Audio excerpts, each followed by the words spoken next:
Hello दोस्तों, this is Vishakha Daga coming up with next round of new simplified. कहते हैं किसी भी नेशन के लिए इंटेग्रिटी एंड पीसफुल डेवलपमेंट सबसे इंपॉर्टेंट चीज़ होती है। इंडिया के लिए भी है और सबसे इंपॉर्टेंट नॉर्थ ईस्ट में हो जाता है। पर अनफॉर्चुनेटली वहाँ पे बहुत ज़्यादा इंसर्जेंसी देखी जाती है, जिसको कम करने की कोशिश सरकार करती है। उसी कोशिश में शामिल है आपका कार्बी आंगलोंग पीस अकॉर्ड या कार्बी पीस अकॉर्ड, जो कि न्यूज़ में है। तो इस न्यूज़ में आज हम जानेंगे विद द ट्राइपैट्रिएट एग्रीमेंट साइन हुआ है कार्बी आंगलोंग के साथ, और बाकी कौन कौन इसमें शामिल है वो हम देखेंगे। तो जरा देख लेते क्या डिस्कस करेंगे। सबसे पहले issues of the north east, हम ओवरऑल पूरी पिक्चर कवर करेंगे कि ये पीस अकॉर्ड क्यों इंपॉर्टेंट है।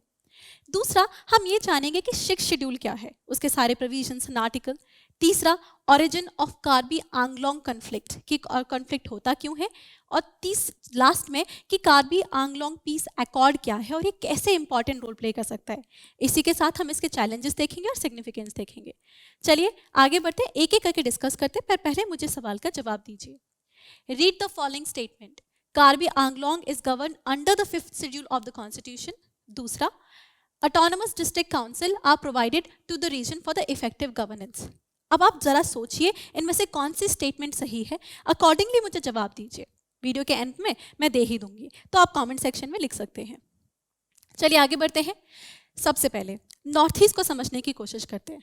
अगर नॉर्थ ईस्ट को देखा जाए, आप अगर मैप के थ्रू अंडरस्टैंड करेंगे तो नॉर्थ ईस्ट की जो सबसे बड़ी प्रॉब्लम है that is it's geography. Geographically अगर ये हमारा नॉर्थ ईस्ट एरिया है तो बाकी मेनलैंड इंडिया से ये सिर्फ इतनी छोटी सी कॉरिडोर से कनेक्टेड है, जिसे कहते हैं सिलीगुड़ी कॉरिडोर, राइट। अगर इस सिलीगुड़ी कॉरिडोर को कोई कंट्रोल करते तो नॉर्थ ईस्ट पूरा का पूरा हमारे लिए ट्रबलिंग हो सकता है। इतनी कम कनेक्टिविटी की वजह से, और बाकी जो हमारे नेबरिंग एरिया है वो भी इतने डेवलप नहीं है, तो उनके साथ भी ट्रेड से हमें कुछ फायदा होता नहीं है।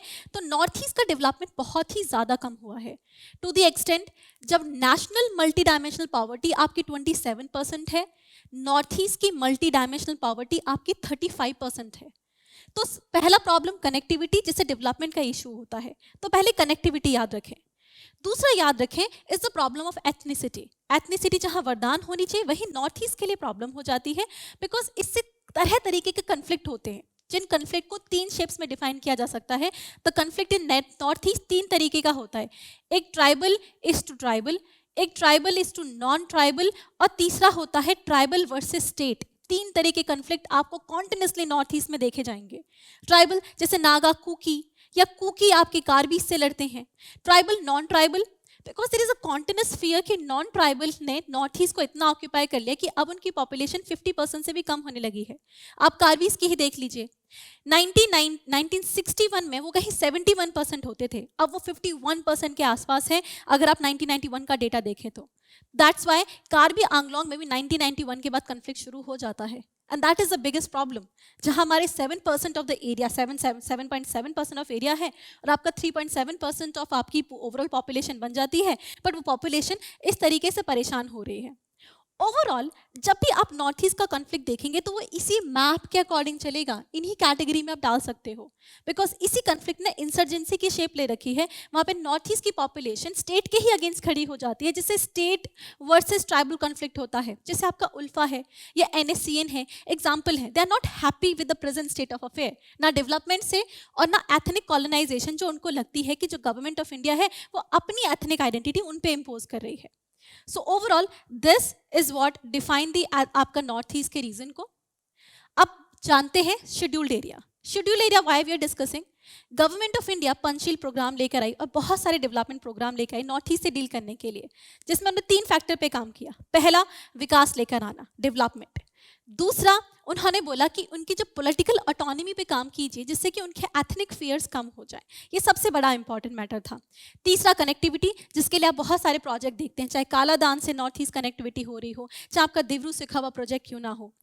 इसमें ही पॉलिटिकल ऑटोनॉमी के लिए 6 शेड्यूल आपका सबसे इंपॉर्टेंट हो जाता है। 6 शेड्यूल में जो कि आप under article 244(2) of the constitution में आपका डिक्लेयर होता है। ध्यान रखिएगा, 244(1) 5th शेड्यूल है, 244(2) आपका 6th शेड्यूल है, दोनों के प्रोविजंस अलग अलग हैं।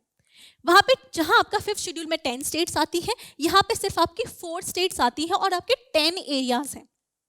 जैसे आसाम में नॉर्थ छाछा, कार्बी आंगलोंग, बोडोलैंड एरिया है। वहीं पे आपके मेघालय में सबसे आसान है गारो खासी जयंतिया, त्रिपुरा में त्रिपुरा ट्राइबल एरिया डिस्ट्रिक्ट है, मिजोरम में आपका चकमा, मारा और लाई डिस्ट्रिक्ट है। 30 अदर टेनी आपका जो प्लेसेस हैं वो आपके 6 शेड्यूल में कवर होते हैं। तो ये था इसका जोग्राफिकल रीजन। साथ में इंपॉर्टेंट ये है कि इसके अंदर आपकी ऑटोनमस डिस्ट्रिक्ट काउंसिल बनती है जिनका काम होता है पॉलिटिकल रिप्रेजेंटेशन वहाँ के ट्राइबल्स को बनाना, जिससे कि वहाँ के ट्राइबल अपने कस्टम्स के हिसाब से अपने आप को गवर्न कर सके। ध्यान रखिएगा 5th शेड्यूल में आपकी ट्राइबल एडवाइजरी काउंसिल बनती है, एडीसीज नहीं बनती, एडीसी आपकी 6th शेड्यूल में बनती है।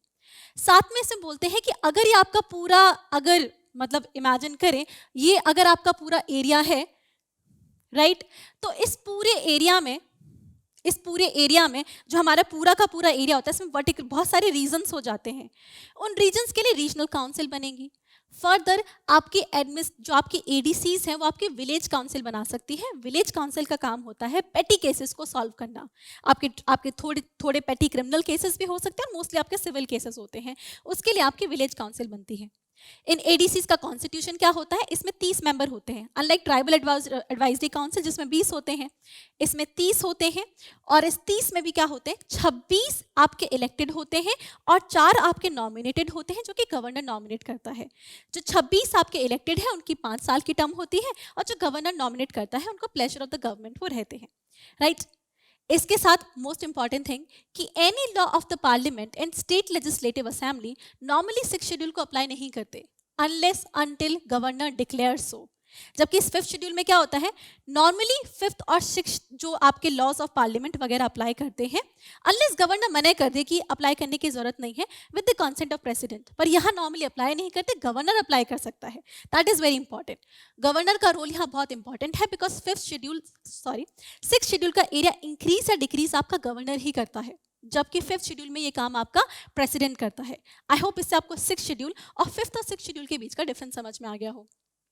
अब आते हैं वापस कार्बी आंगलोंग पे। कार्बी आंगलोंग देखी जाए तो it is a district of Assam जो कि आपके असम में आती है और इसका हेडक्वार्टर डीफू करके है। ये 6th शेड्यूल के अंदर आती है, दैट मीन्स इसके अंदर कार्बी आंगलोंग ऑटोनमस काउंसिल आपको प्रॉपर्ली गवर्न करती है। इसके साथ इसमें एक और चीज़ इंपॉर्टेंट है कि इसमें कार्बी पॉपुलेशन बहुत रहती है। देखा जाए तो कार्बी पॉपुलेशन का representation, Karbi is actually linguistic term, Karbi population की रिप्रेजेंटेशन 43 है। वहाँ पे बंगाली स्पीकिंग आपके 13% है और जो आपके असमी स्पीकिंग पीपल है वो 9% है। It is a Karbi dominated area. इसमें एक चीज़ और ध्यान रखिएगा, लेकिन कार्बी सिर्फ कार्बी आंगलोंग रीजन में नहीं रहते, वो आपके बाकी रीजन में भी रहते हैं जो कि हम बाद में इश्यूज में डिस्कस करेंगे। ओके, चलिए आप समझते हैं कार्बी आंगलोंग का कॉन्फ्लिक्ट क्या है। कार्बी आंगलोंग का कॉन्फ्लिक्ट एग्जैक्टली वही है जो बाकी नॉर्थ ईस्ट का है। It is a conflict of आपका एथनोलिंग्विस्टिक नेचर। एथनोलिंग्विस्टिक नेचर, एक तो आपका ट्राइबल नॉन ट्राइबल का कॉन्फ्लिक्ट है कि कार्बीज को लगता है जहां उनकी पॉपुलेशन 74% थी 1961 में, अब 51 हो चुकी है और इसका बिगेस्ट रीजन आपके नॉन ट्राइबल है। तो वहां पे बहुत ज़्यादा राइट सिचुएशन हो जाती है ट्राइबल्स और नॉन ट्राइबल्स में। साथ में कार्बीज को लगता है कि स्टेट भी उनके साथ फेयर ट्रीटमेंट नहीं करती, अक्सर अपनी स्टेट उनके अपनी जो लैंग्वेज है वो इम्पोज कर देती है। कार्बीज बोलते हैं आपकी ऑफिशियल लैंग्वेज हिंदी है, इंग्लिश है, आसामी है, कार्बी क्यों नहीं है, हम तो 43% है। इनफैक्ट रिसेंटली 15-16 के आसपास आसाम ने ऐसी पॉलिसी निकाली कि आसामीज लैंग्वेज को बहुत ज़्यादा स्कूल्स में प्रमोट किया गया था। कार्बीज ने कन्फ्लिक्ट, उस समय उनका जो वो था कन्फ्लिक्ट वो बढ़ चुका था। That's why Karbis are not happy with the present state of affair. Adding to this is they are unhappy with the status of council अब जबकि कार्बी आंगलोंग काउंसिल बनती है। बिकॉज इस काउंसिल में क्या होता है, एडिक्वेट रिप्रेजेंटेशन तो नहीं होती और साथ में जितनी ऑटोनॉमी बोली गई थी वो ऑटोनॉमी दी नहीं गई है। स्टेट कहीं ना कहीं इसको विदहोल्ड कर लेती है। दैट्स वाई जो आपका कार्बी पीस अकॉर्ड आता है ये इन्हीं सब पे काम करने की कोशिश करता है, जिसमें ये एक ट्राइपैट्रिएट एग्रीमेंट है। दैट मीन्स इसमें 3 पार्टी इन्वॉल्व है, एक आपका सेंटर, दूसरा आपका स्टेट और तीसरा 5 इंसर्जेंट ग्रुप्स इसमें शामिल हैं। तो ये इन लोगों के बीच में हुआ है। इसके बाद कार्बी पीस अकॉर्ड में आप 5 पॉइंट्स याद रखेंगे। सबसे पहला इसमें बात की गई है आप ये कि सबसे पहले इसमें वायलेंस को रिलिंक्विश किया जाएगा और इसी के साथ रिहैबिलिटेशन पे काम किया जाएगा। This is most important because जब बोडो पीस अकॉर्ड साइन हुआ था उस समय ही काफ़ी कार्बी पॉपुलेशन ने ये जाहिर किया था कि वो इस तरीके का पीस अकॉर्ड अपने लिए भी चाहते हैं, जिसके तहत ऑलमोस्ट 1000 जो आपके आर्म्स कैडर हैं उन लोगों ने वायलेंस रिलिंक्विश कर दिया है। अब उनके रिहैबिलिटेशन के लिए क्या होगा? If somebody has died in the agitation, कि उनको ये साइन करना था या कार्बी के लिए उन्हें चाहिए था, उनके लिए 5 लाख का अवार्ड इनके नेक्स्ट टू किन को दिया जाएगा। पहला ये, तो सबसे पहला पॉइंट क्या है? रिहैबिलिटेशन। दूसरा पॉइंट होगा आपका डेवलपमेंट पैकेज, जिसमें 1000 करोड़ कार्बी एरिया को प्रोवाइड किया गया है, जिसमें से 500 करोड़ इंफ्रास्ट्रक्चर के लिए दिए जाएंगे और बाकी 500 करोड़ एरिया को डेवलप करने के लिए दिए जाएंगे। तीसरा पॉइंट आपको ध्यान रखना है, जो आपकी कार्बी एंग्लोंग की जो ऑटोनमस काउंसिल है उसकी ऑटोनॉमी बढ़ाने की बात की गई है। This is the third point you suppose to remember. साथ में बात किया गया है कि कार्बी वेलफेयर काउंसिल होगी। मैंने पहले बोला था ना कि कार्बी सिर्फ आपके कार्बी एरिया में नहीं रहते, वो दीमा हसाओ रीजन में भी रहते हैं। आप देख सकते हैं इस रीजन को, ये जो रीजन है ये कार्बी एरिया से बाहर आता है, इनफैक्ट बाकी स्टेट से भी अपने आप को शेयर करता है। Now it is in this region उन्होंने बोला कि जो वेलफेयर काउंसिल होगी वो कार्बीज का सिर्फ कार्बी एरिया में नहीं, वहां से बाहर भी ध्यान रखेगी। इसके साथ प्रोजेक्ट में बोला गया है कि there will be a project जिससे कि कार्बीज की आइडेंटिटी, उनके कल्चर और उनकी लैंग्वेज तीनों को प्रोटेक्ट किया जा सके। As I said, it is a nature of ethno linguistic conflict, ये ध्यान सबसे ज्यादा रखना है। साथ में इनको सेटिस्फाई करने के लिए कार्बीज ने बोला है, गवर्नमेंट ऑफ इंडिया ने बोला है कि कोशिश की जाएगी कि कार्बी को भी ऑफिशियल लैंग्वेज का स्टेटस दे दिया जाए। एज मैंने कहा था कि कार्बीज को इसकी प्रॉब्लम है। नाउ साथ में बोला गया है कि जो बाकी हिल ट्राइब्स हैं उनको रिजर्वेशन दिया जाएगा। Okay, so this was understanding the accord. पर अकॉर्ड में कुछ प्रॉब्लम है, प्रॉब्लम इन सेंस जो लोगों ने जाहिर की है। उन्होंने सबसे पहले बोला है कि कार्बी को अब सिर्फ ऑफिशियल लैंग्वेज देने का वादा कर रहे हैं, किया नहीं है, बट साथ में उसको 8th शेड्यूल की रिकॉग्नाइज लैंग्वेजेस में भी डालिए। साथ में बोला गया है कि एसटी रिजर्वेशन जो आप बात कर रहे हैं वो मिलनी चाहिए उनको। इसके साथ बोला गया रिलीफ पैकेज में पैसा कम है, कम से कम 1500 करोड़ आपके होने चाहिए। इसमें 1000 करोड़ बोला गया है, आई एम सॉरी अगर मैंने पीछे कहीं गलत बोल दिया हो तो, 1000 करोड़ बोला गया है, यहाँ पे 1500 करोड़ की जरूरत है।